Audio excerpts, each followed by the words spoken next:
আপনাদের channel home sweet হোমে আপনাদেরকে আরেকবার স্বাগত জানাই।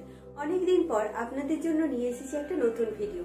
বন্ধুরা, এখন যদিও করোনা মহামারীর সময় চলছে, তবুও তার মধ্যেও এখন সবাই ছোট ছোট রোড ট্রিপে যাচ্ছে।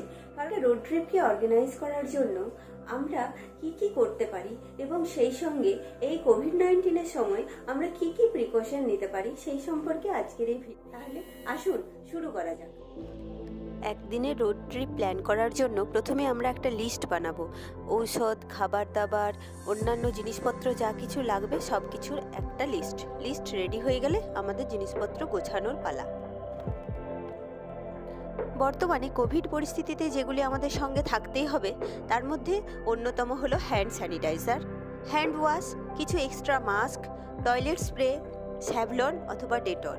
এগুলি আমাদের সাথে সবসময়ই থাকবে।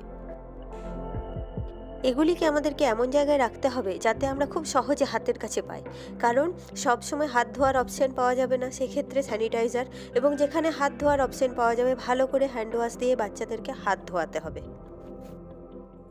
সমস্ত জিনিসগুলিকে আমি ছোট্ট অর্গানাইজারটিতে ভরলাম এবং এটাকে আমি ব্যাগের উপর দিকে রাখবো যাতে আমি খুব সহজে একে হাতের কাছে পাই।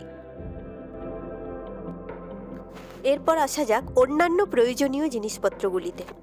বাইরে গেলে আপনার সাথে থাকবে এই মেডিসিন কিট, যেটা অত্যন্ত প্রয়োজন।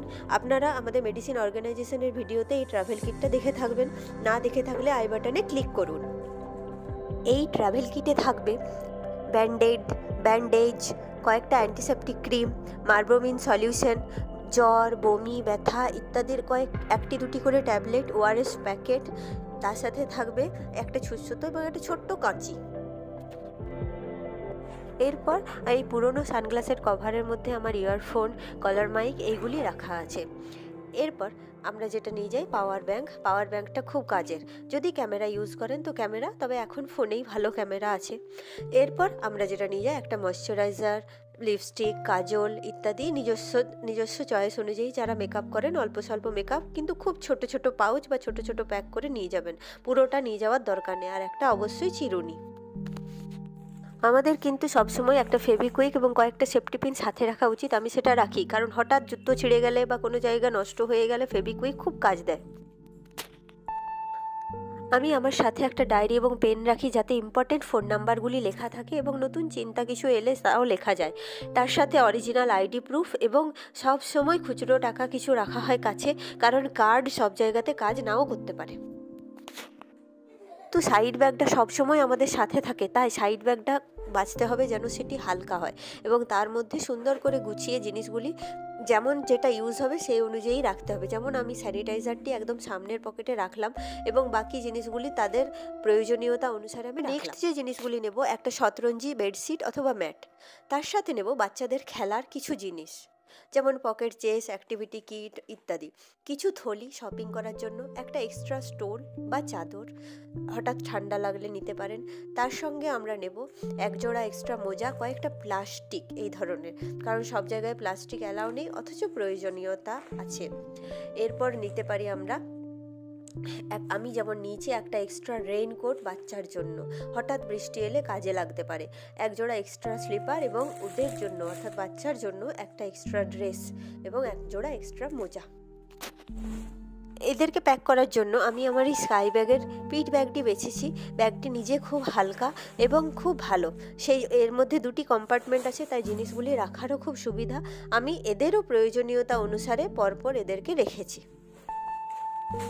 ব্যাগ প্যাকিং মোটামুটি কমপ্লিট। এরপরে আমাদের কাজ হলো যে ফ্যামিলি মেম্বার যাই ড্রেস পরুক সেটাকে আমাদের আগের রাত্রে রেডি করে নিতে হবে, একদম মোজা, জুতো সমস্ত কিছু, যাতে যাওয়ার সময় কোনো ঝামেলা না হয়। যে কোনো ট্রিপে কেক একটা বাচ্চাদের এবং বড়দেরও ভালো খাবার। যদি হোমমেড কেক হয় তাহলে সব থেকে ভালো।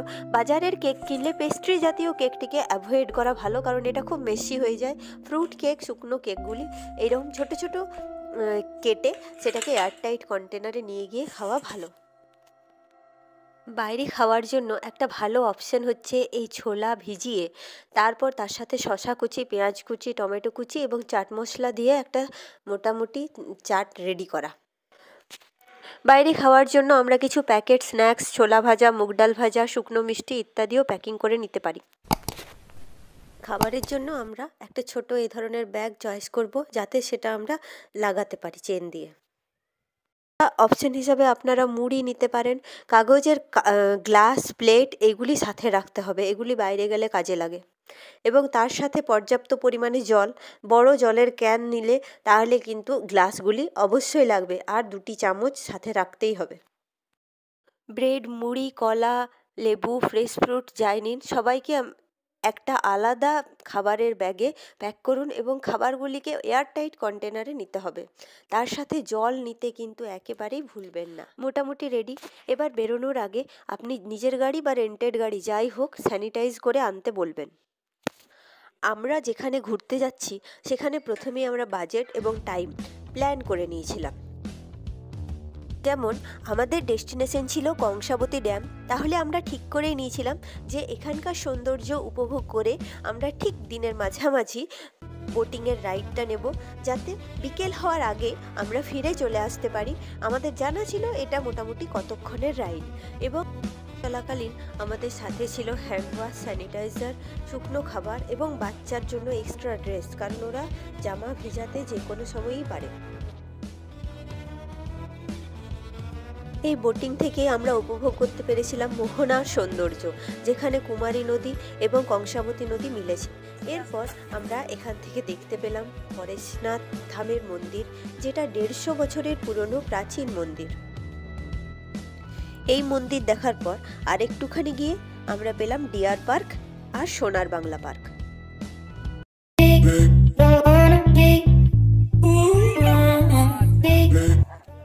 এপারে ফিরে এসে কংসাবতী শিশু উদ্যানে কিছুক্ষণ সময় কাটানো রইল মুকুটমণিপুরের রাত্রের অপরূপ সৌন্দর্যের কিছু দৃশ্য।